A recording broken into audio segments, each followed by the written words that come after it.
Assalamualaikum warahmatullahi wabarakatuh. Perkenalkan, kami dari kelompok 3 dengan materi Kabinet Wilopo dan Demokrasi Liberal.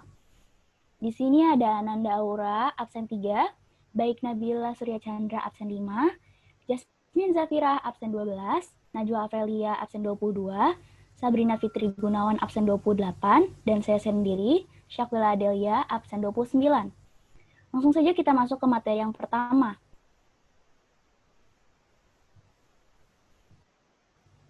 Program Kabinet Wilopo oleh Jasmine Zafira dan juga Baik Nabila Surya Chandra. Program Kabinet Wilopo. Program dari Kabinet Wilopo ini ditunjukkan pada persiapan pelaksanaan pemilihan umum untuk konstituante, DPR dan DPRD, kemakmuran, pendidikan rakyat, dan keamanan.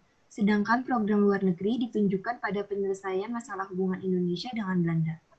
Dalam pemerintahannya, Kabinet Wilopo memiliki 6 program kerja, yaitu yang pertama program kerja organisasi negara, yang dimana melaksanakan pemilu untuk konstituante dan dewan-dewan daerah, menyelesaikan penyelenggaraan dan mengisi otonomi daerah, dan menyederhanakan organisasi pemerintah pusat. Lalu program kerja kedua adalah program kerja perburuhan, yang dimana melengkapi perundang-undangan perburuhan untuk meninggikan derajat kaum buruh guna menjamin proses nasional.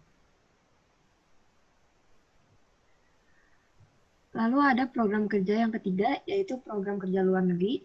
Yang pertama, mengisi politik luar negeri yang bebas dengan aktivitas yang sesuai dengan kewajiban kita dalam kekeluargaan bangsa-bangsa dan kepentingan nasional menuju perdamaian dunia. Kedua, menyelesaikan penyelenggaraan hubungan Indonesia dengan Belanda atas dasar Unistatut menjadi hubungan berdasarkan KMB yang merugikan rakyat dan negara. Lalu yang ketiga, meneruskan perjuangan menggabungkan Irian Barat dalam wilayah kekuasaan Indonesia secepatnya. Lalu yang keempat, ada program kerja kemakmuran. Isi programnya yaitu yang pertama, memajukan tingkat penghidupan rakyat dengan mempertinggi produksi nasional, terutama bahan makanan rakyat. Yang kedua, melanjutkan usaha perubahan agraria. Yang ketiga, usaha memperbaiki bidang pendidikan. Lalu yang kelima, ada program kerja keamanan. Isi program kerjanya yaitu yang pertama, menjalankan segala sesuatu untuk mengatasi masalah keamanan dengan kebijakan sebagai negara hukum dan menyempurnakan organisasi alat-alat kekuasaan negara.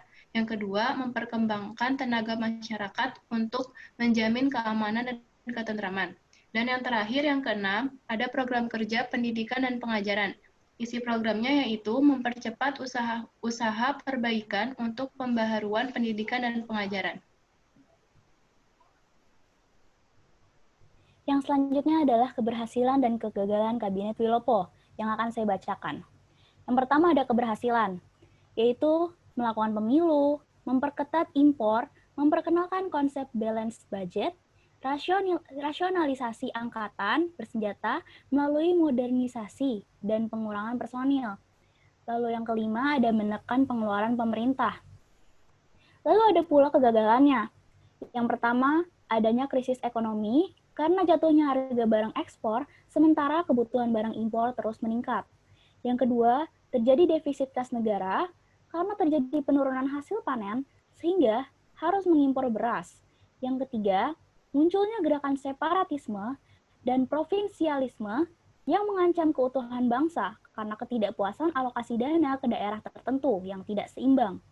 Lalu yang keempat, terjadinya peristiwa 17 Oktober 1952. Yang kelima, terjadi peristiwa Tanjung Morawa. Dan yang terakhir, adanya mosi tidak percaya dari Serikat Buruh Tani. Selanjutnya adalah materi mengenai penyebab Kabinet Wilopo jatuh yang akan dibacakan oleh Sabrina. Penyebab Kabinet Wilopo jatuh. Berakhirnya Kabinet Wilopo diakibatkan peristiwa Tanjung Morawa, maka muncullah mosi tidak percaya dari Serikat Tani Indonesia terhadap Kabinet Wilopo. Peristiwa Tanjung Morawa dijadikan sarana oleh kelompok yang anti kabinet dan pihak oposisi lainnya untuk mencela pemerintah. Akibatnya, Kabinet Wilopo mengembalikan mandatnya pada Presiden pada 2 Juni 1953 tanpa menunggu mosi itu diterima oleh parlemen.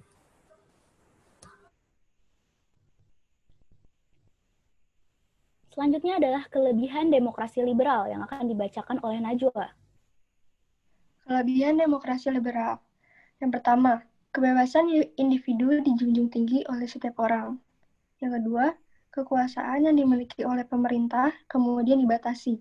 Yang ketiga, tingkat pendapatan yang dimana dimiliki penduduk kemudian akan lebih tinggi.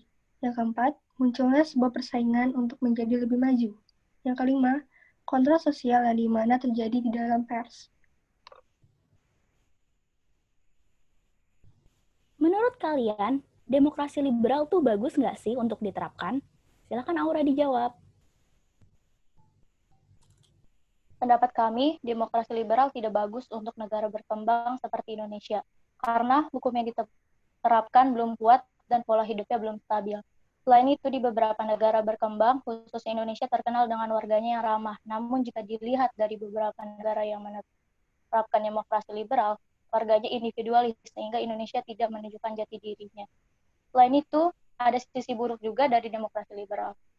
Banyak partai politik yang akan bermunculan, sehingga politik Indonesia bisa menjadi tidak kondusif.